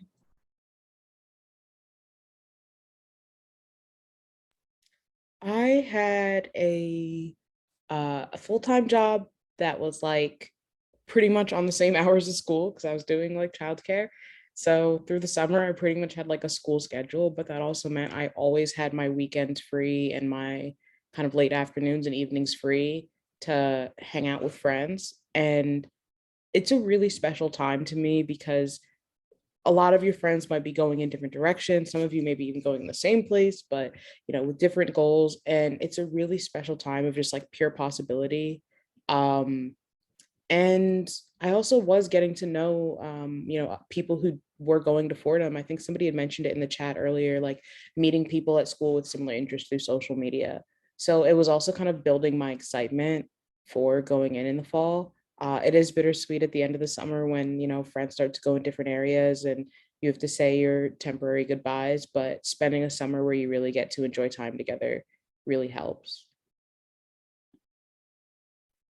Definitely, I agree with Deja because like that's exactly what I did there my summer.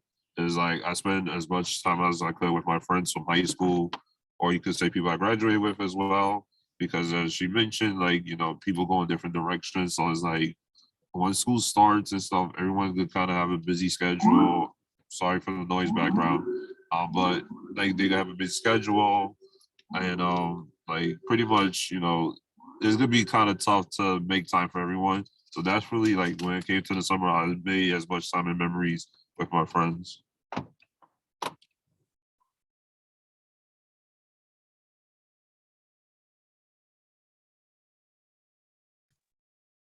Thank you all for, you know, speaking into your experiences. We actually have plenty of questions that were submitted into the R3P forums that I kind of want to go into a little bit. One question that I had for both of you is, I think one of the things, as you talked about, like, you know, hey, going into college, you know, having to build life skills, obviously, as a, you know, now that you're essentially adults. And so I think one question that I kind of saw a clear theme about in the that was submitted was, talking asking questions about like personal finances and kind of like, for the two of you, how big were personal finances for you? Obviously, both of you held jobs throughout your time in college, but did you budget your money? How did you find ways to like, did you have to kind of like find ways to save money for like everyday expenses? What things did you do to kind of try to limit your expenses as much as possible throughout your kind of past 4 years?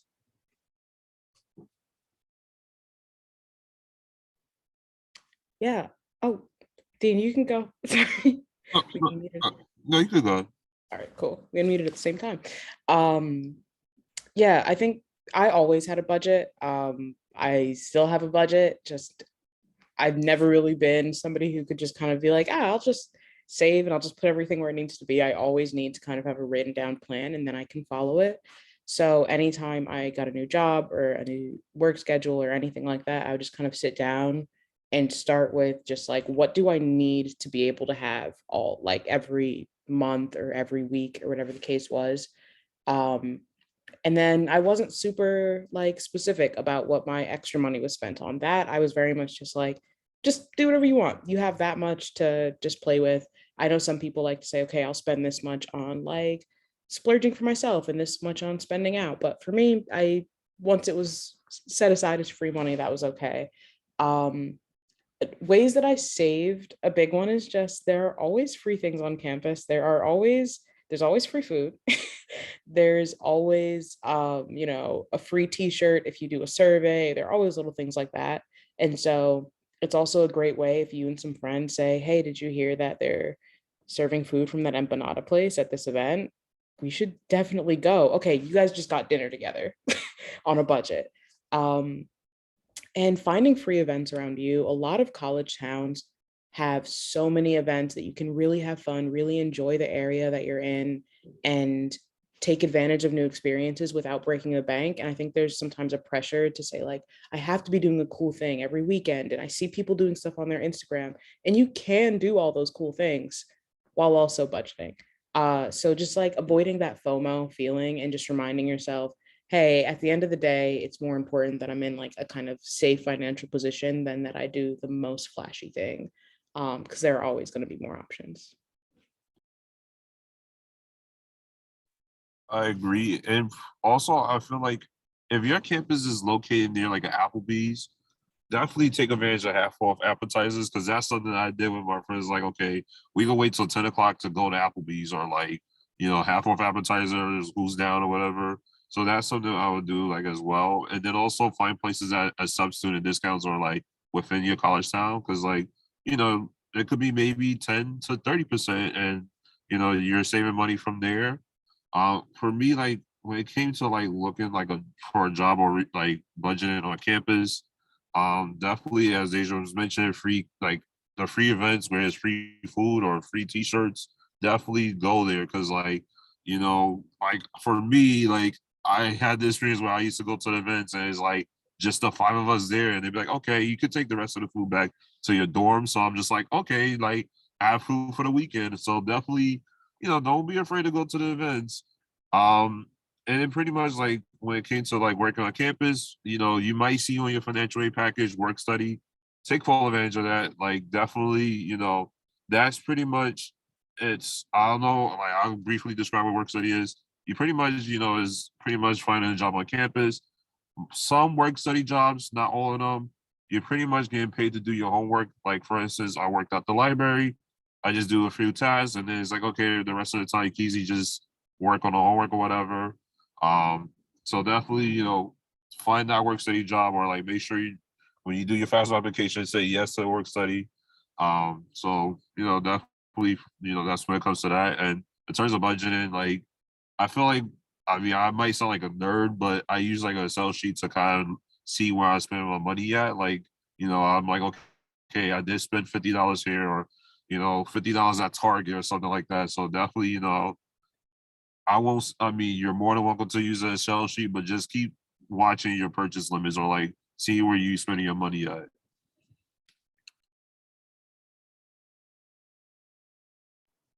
Nice. A lot of good tips there. So many different ways to save money and to ball on a budget, as they say. So this next question is about time and motivation. So the question that the students submitted was specifically about executive dysfunction, but I'm going to expand it a little bit further to be like motivation and low productivity or executive dysfunction if you relate to that.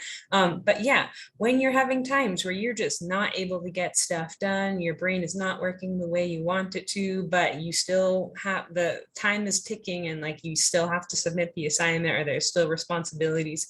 How do you balance that? How do you give your brain what it needs while also like still complying with the externally moving schedule and clock of our society?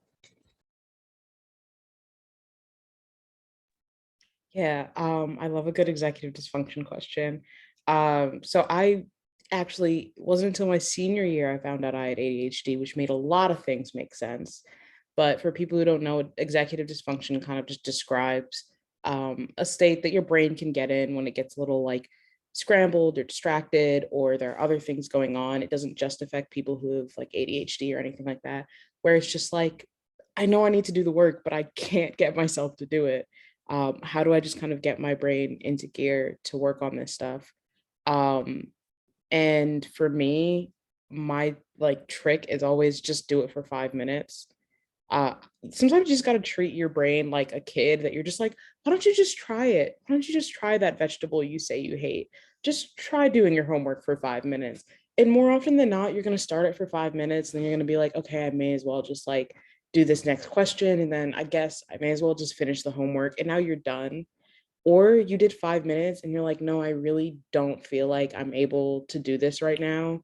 And that's when you can kind of reassess, okay, what do I need? Do I need to go for a walk? Do I need to like, call a friend and we work together at the same time? Because again, just like treat your brain like a kid and you're just kind of like, okay, you can't do your work right now. How about a quick play date? And oftentimes just kind of guiding myself through like that is what gets my work done. Um, but yeah, also just like being around somebody else who you could say like, hey, we both have similar schedules.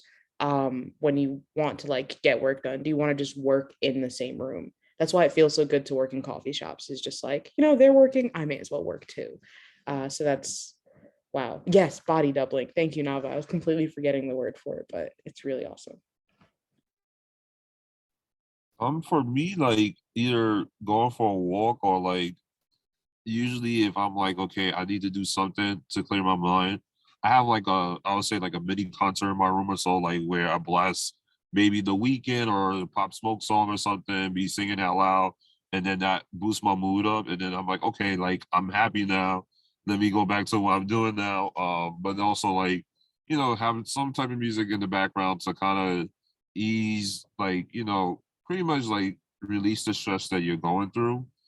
So like, find maybe play that crazy playlist that you have saved up. Definitely something I'll be doing.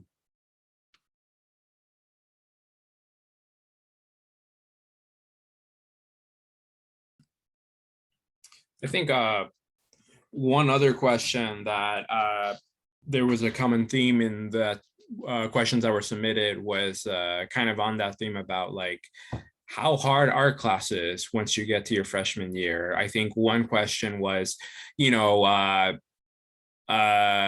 how would you compare AP like classes in high school? Like, do they differ that much from actual college classes?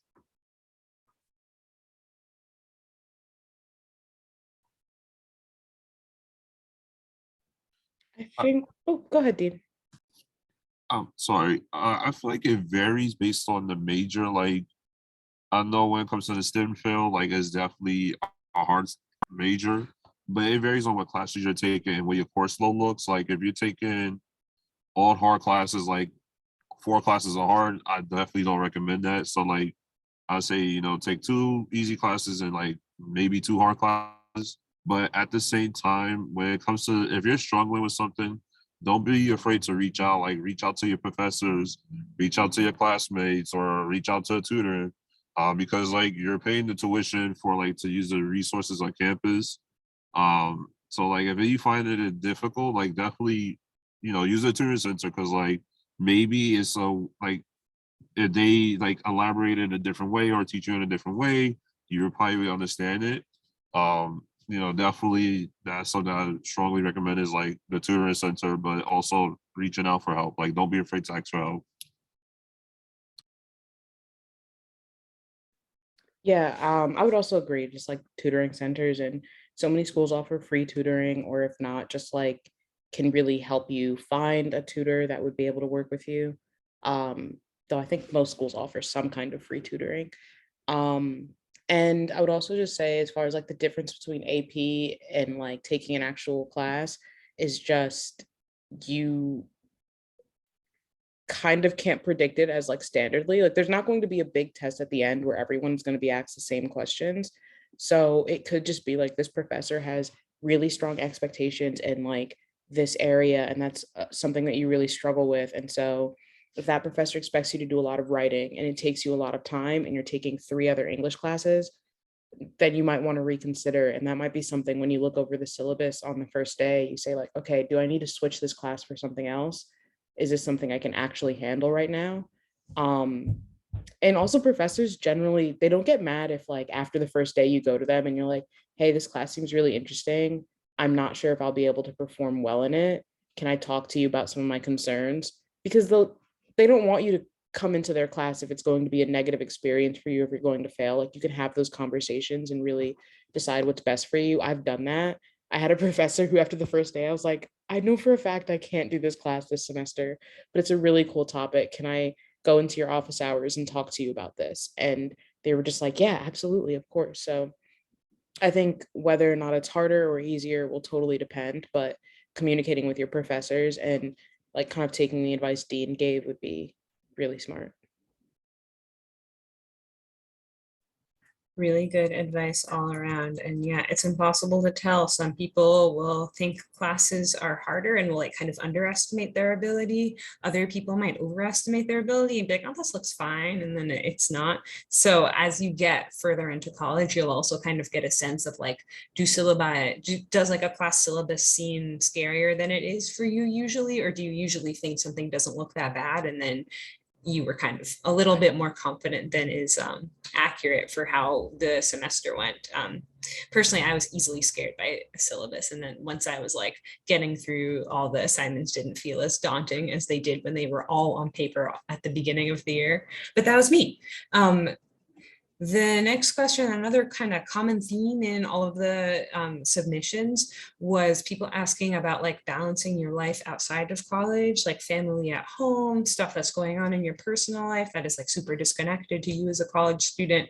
So maybe I'll combine all of that and say like, for you, how are you able to kind of balance either like obligations not connected to school, relationships not connected to school, with your college life? Like what did that look like? Did you have any pieces of advice or things that were important to you looking back? I've heard like people say like, oh, when it comes to like making priorities, you're a student first. Like being a student is your like full-time job. That needs to be a priority. But I think it's just easier to say like you are a person first and start from that. And so like if you're going to college, chances are your academics or whatever end goal you have that college helps you get to is really important to you. And so acknowledging that it's important can help you form priorities, but it shouldn't be like the only thing. And that makes it really easier to put kind of college and personal things like down and just kind of look at everything and like what you're going through at the moment and be really honest about what you need, because it kind of has to go back to your needs. You can't really give out of anything else. And like there was an analogy I was told once that is like, I think about it at least once a month when I'm getting stressed, which is that everybody's juggling a lot of things, but some of the balls you're juggling are plastic and some are glass.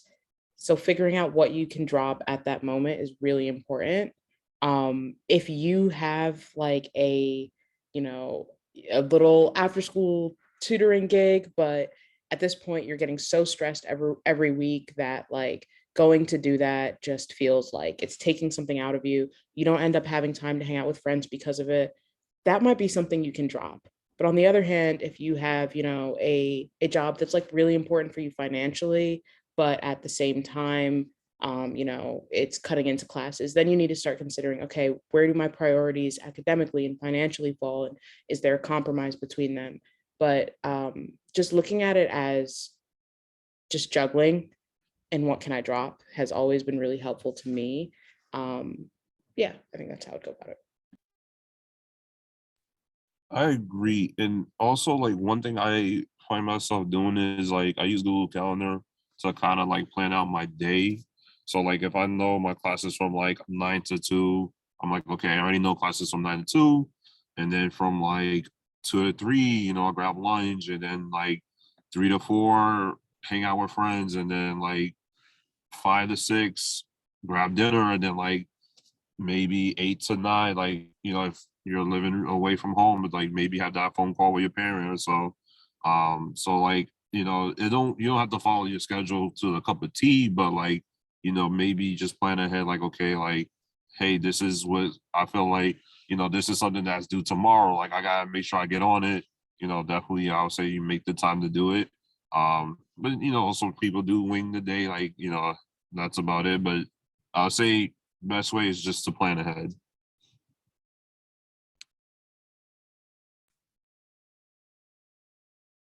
I think one thing I wanted to circle back on, because a lot of questions are definitely asking about like the difficulty of college classes. And so one thing I'm curious to hear from both of you is, have you ever had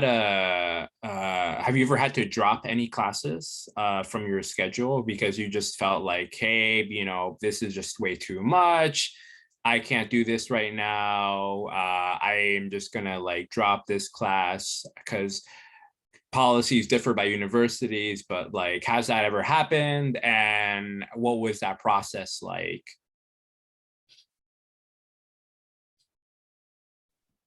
I've had to drop a class twice. One was because of kind of a situation I, you know, alluded to earlier. I looked at the syllabus and I was like, honestly, there's no way I could do this semester. I would just be stretching myself way too thin. I wouldn't perform well in this class. It would affect my performance in others. There was really not like a good benefit to me taking it.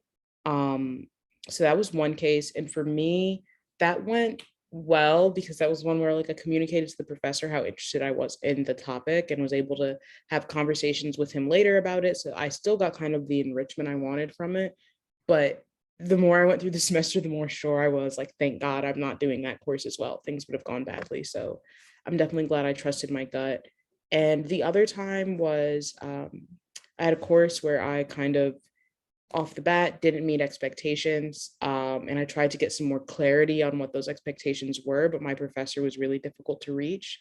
It was a summer online course, and I was taking it from an entirely different country. So, not being able to reach the professor, not being able to understand the expectations as the summer went on, I was like, once again, I was kind of looking at it and I was like, there's no way I can do better unless I feel really clear about what I need to do. And I ultimately decided it would be better for my grade and for my GPA for me just to drop the class and kind of move on from there. Um, it can be like a hard decision to weigh because you're also thinking about like, oh, well, I do want these credits or I want this to check off this requirement. Um, but it also just helps to remind yourself like college does not have a set timeline. So if it changes your timeline, but it's what's best for you as a person right now, sometimes that's just what you have to go with. For me, I didn't really drop a class, but I was on the verge to. And this was during the pandemic. So like it was like a switch up from like in person to online. And pretty much what after that was like I was struggling in the class to the point like in my midterm I got a 25, and I'm just like I was like, oh my God, like I'm gonna fail this course if I don't do something about it.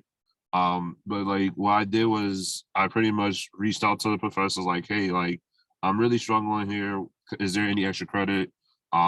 Some people, your teachers may say like, oh, there's no extra credit in college.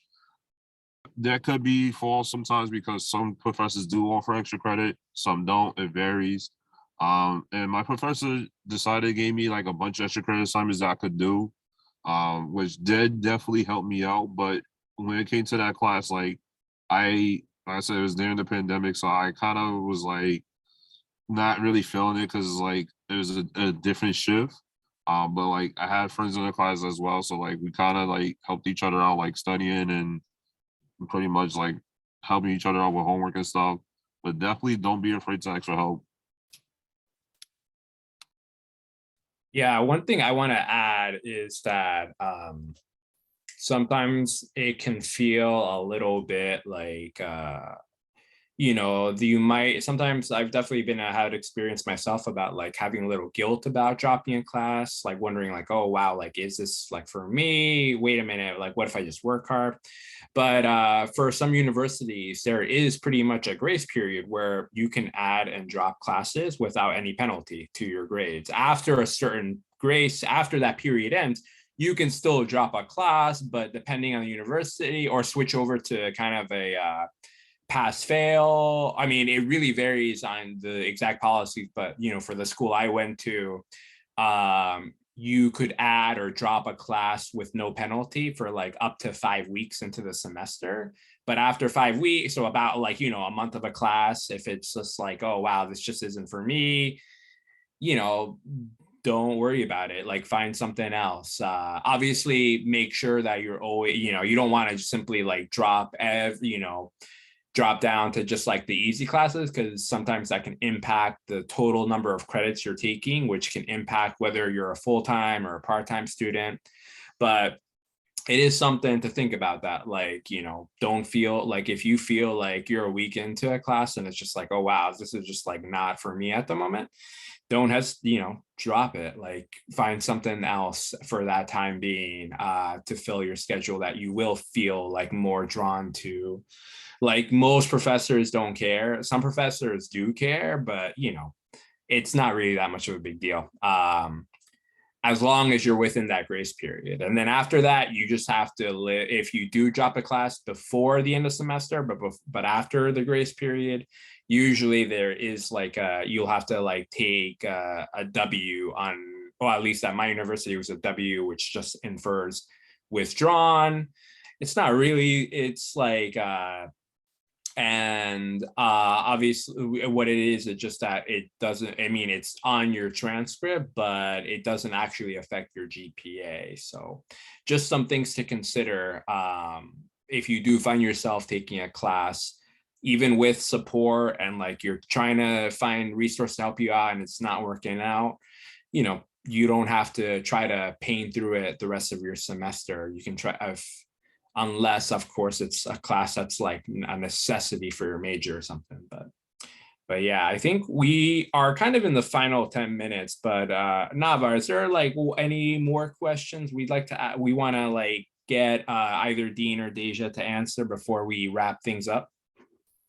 Sure. I actually was just thinking of one more, inspired by some RSVP questions and just reflections on college. And I also wanted to make a plug for one other solution. If you are in a class that does not agree with you and you're like, something is not going well, I don't know if I'm going to pass this class, I don't know if I'll get through.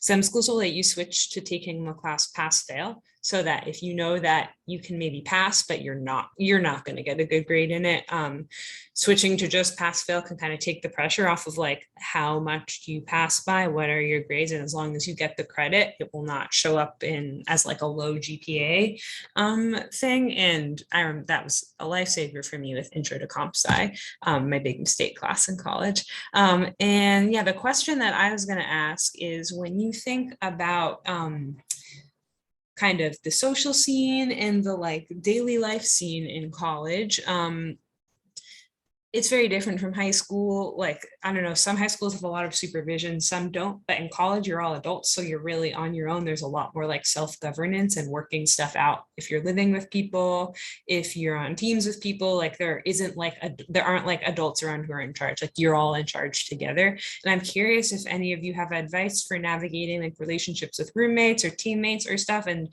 learning how to kind of communicate in that new setting where you're basically all on your own, you're just doing it together.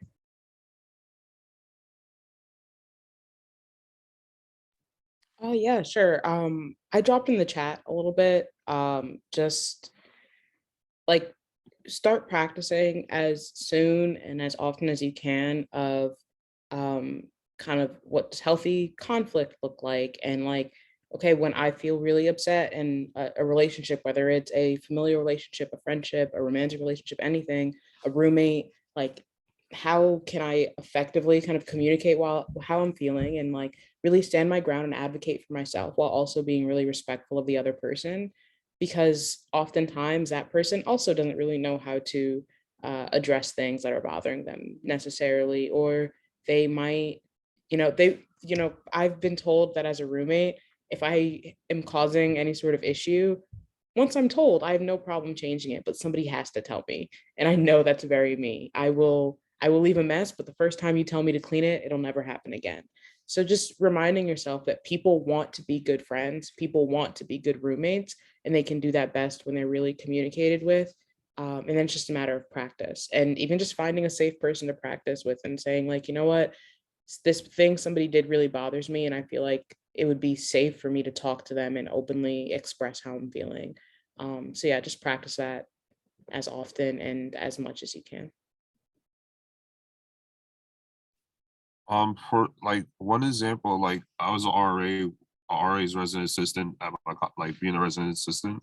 One thing is like I feel like most colleges do is like you feel like a roommate contract, or if not, definitely recommend doing a roommate contract with your roommate or suite mate.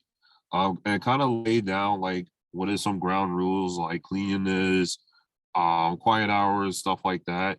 But also like I would say, one skill to improve on is communication, because you don't want to be like, okay, like my roommate did this, but I'm not gonna really tell them. And it just boils down to like, it keeps piling up, and then you like lash out on your roommate and then be like, well, how come you didn't tell me this, whatever. So like definitely I'd say communication is key. Um, and definitely when it comes to like I said, the roommate contract, like definitely make sure you be Pacific. Um, and then also when it comes to that, like everyone, like when it comes to college, everyone comes from a different background. They have different life experiences.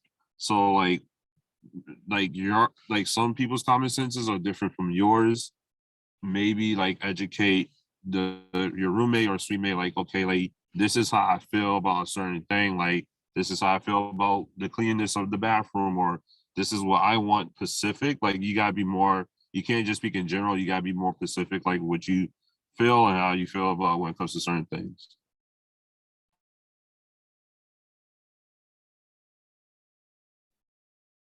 With that, super appreciative of the time that Deja and Dean have given us in answering our questions today.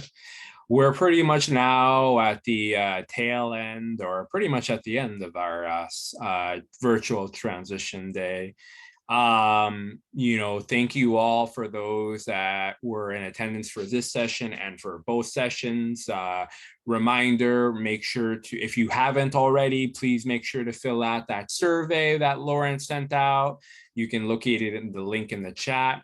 And just as a reminder, yes, we have recorded these sessions, so we'll be making this both available on our social media YouTube page, on our YouTube page, and also be emailing everyone who RSVP'd a copy of the Zoom link. So thank you so much to to Deja, Dean, for talking to us about their college experience, and we hope you all have a wonderful rest of your Thursday.